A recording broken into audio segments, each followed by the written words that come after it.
Alright, so today we're going to start things off with a request from that boy Chico. And this is Big Red 40K's BattleTech, The Rise of the Star League.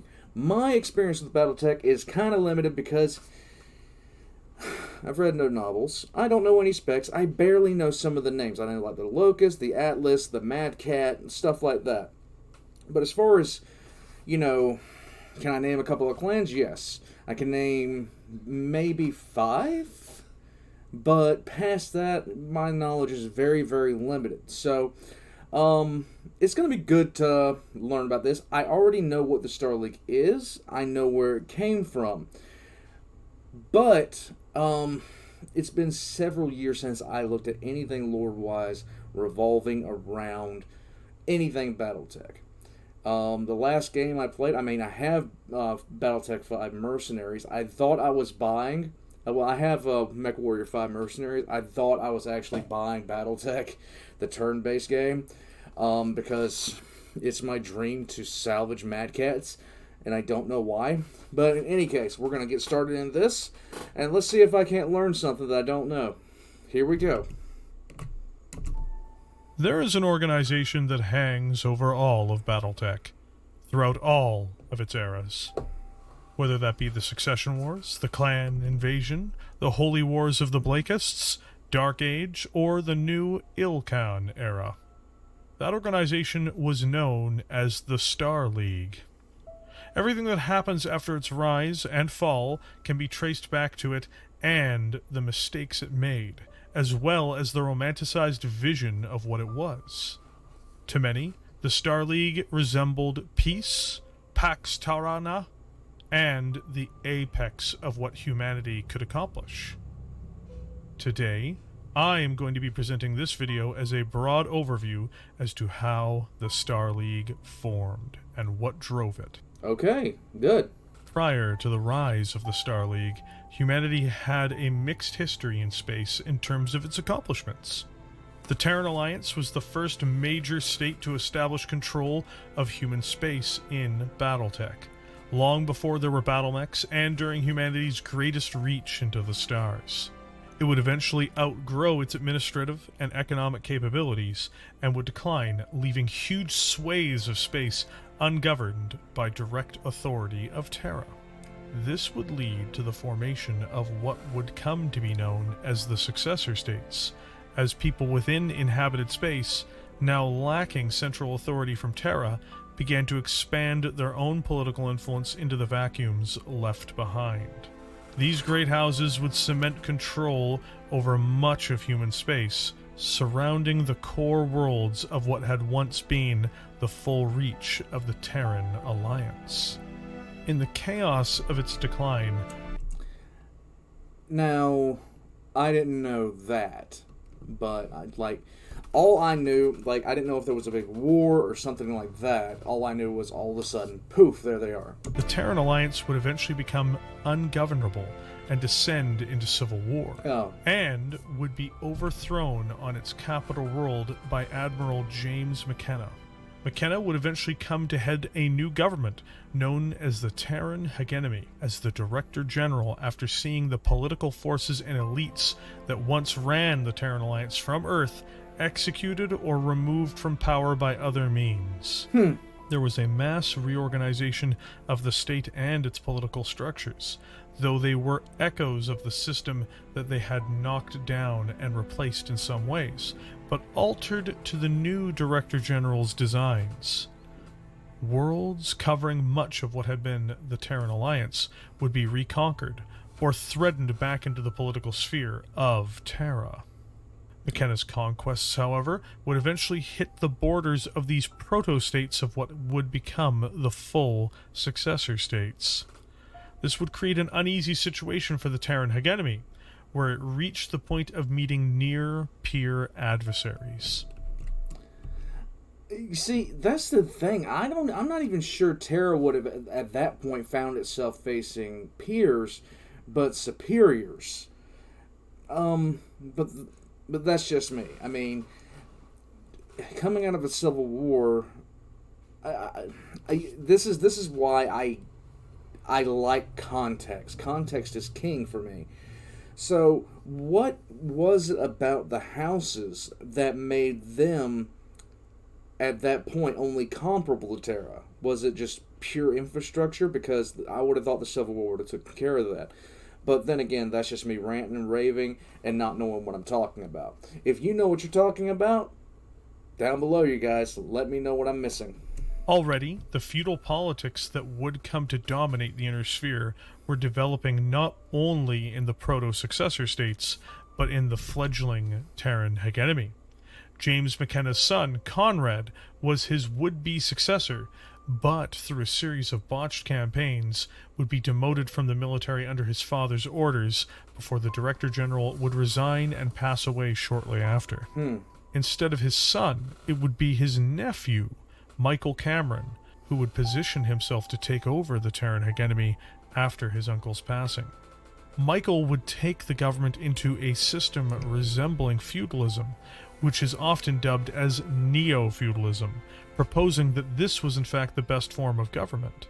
He would also become the founder of a dynasty that would rule the Terran hegemony, the mightiest and most advanced state humanity had at the time. Okay. The Cameron dynasty would rule the Terran hegemony for almost 400 years, and would be the only house to be seen as the first Lord of the Star League officially. That's a long reign by any metric for any dynasty. So I was wrong in my statement where I was wondering. So it is just a matter of pure development versus anything else. Okay.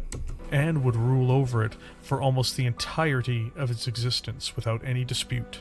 The House of Cameron would become the only family that could become the Director General through legislation, and would go on to dominate their neighbors through diplomacy as the other great houses formed around them. Eventually, conflicts would begin to break out between the other great houses as they competed for contested territories, colony rights, resources, and their own ambitions. This chaos, and the potential for more chaos, especially with the domestic problems developing in the Terran hegemony at this time, eventually saw the shift in policy from House Cameron towards keeping the Inner Sphere peaceful, as well as to prevent the collapse of trade, which it was increasingly dependent on from happening. This would be taken even further as Ian Cameron, a man with endless ambition and a near messiah complex, developed a plan with his inner circle to create a military and economic union with Terra at its head. You know, there's so many great ideas for games that come out of stuff like this. Like, you have the houses of the you have the houses, you have the Star League, you have all this other kind of stuff. You have the clans. Why not make an MMO where you fight over worlds and can take control over worlds? And I've seen things that are similar to this, like MechWarrior Online was similar to that in scope, in theory, but not in scope.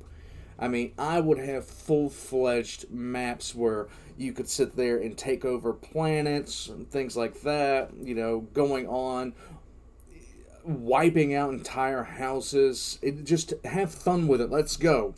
Good times equals war crimes, guys. Good times rhymes with war crimes. Let's go.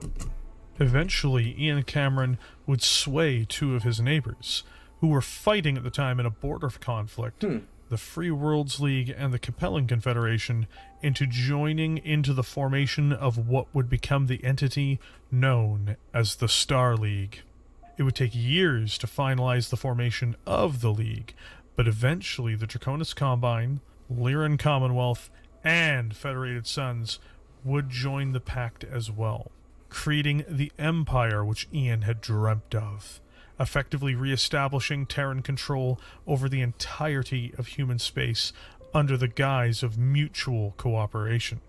Though the latter was true at the time, and though the Star League created peace and prosperity for most of its components at its foundation, rivalries and power struggles would grow with time within the organization. Figures. But it would weather those storms for 2 centuries as House Cameron ruled as the first lords of the Star League.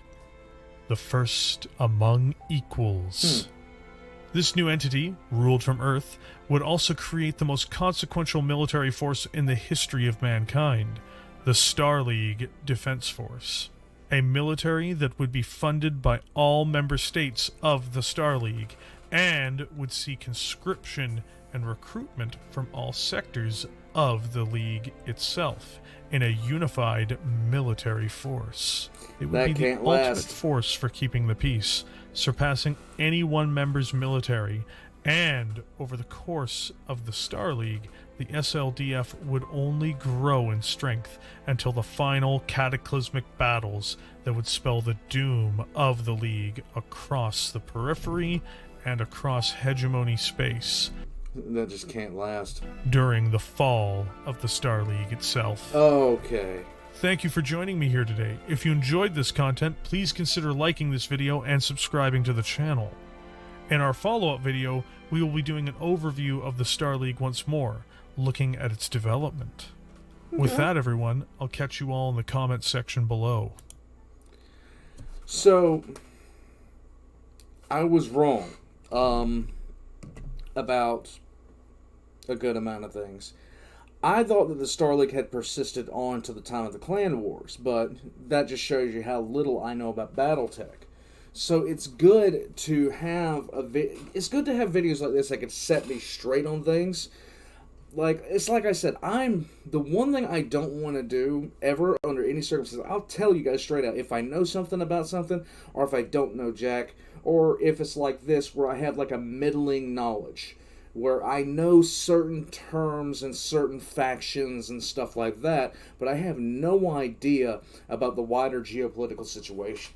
In fact, the only real thing that I know about the BattleTech universe as it is some of the names of the mechs, like I said, and some of the major events, like when Smoke Jaguar was wiped out. Past that, though, I can't tell you names. I don't know what I'm talking about. And I don't pretend to either. Stuff like this, though, I like this. Because, just like with SCP, and again, with SCP, I am trying to figure out what I'm talking about still, but I'm learning. It can be taught. In any case, when I reopen the request reaction channel, more stuff like this, because I like stuff like this. Always in all blah blah blah blah, all shapes and sizes. But if you're wondering what my favorite mech is, this one. In any case, I'm going to continue doing what I do. I'm writing scripts. I'm hopefully going to have some new stuff for you guys as far as my own content goes by next week. Until then, though, let's continue to enjoy stuff together. Like and subscribe if you guys haven't already. I'm going to be putting all of Big Red 40K links, things like that, channel description below. My brain doesn't work. It's hot in here. My brain is messed up, guys. What's wrong with me? I need somebody to tell me. If you'd like to support the channel, description down below, I have Patreon. If he has a Patreon, I'll have it down below as well. And that's all I have for today, because my brain will not do an outro, and I've done well over 800 of them at this point. And that just shows you how ridiculous I am. I'll catch you guys next time.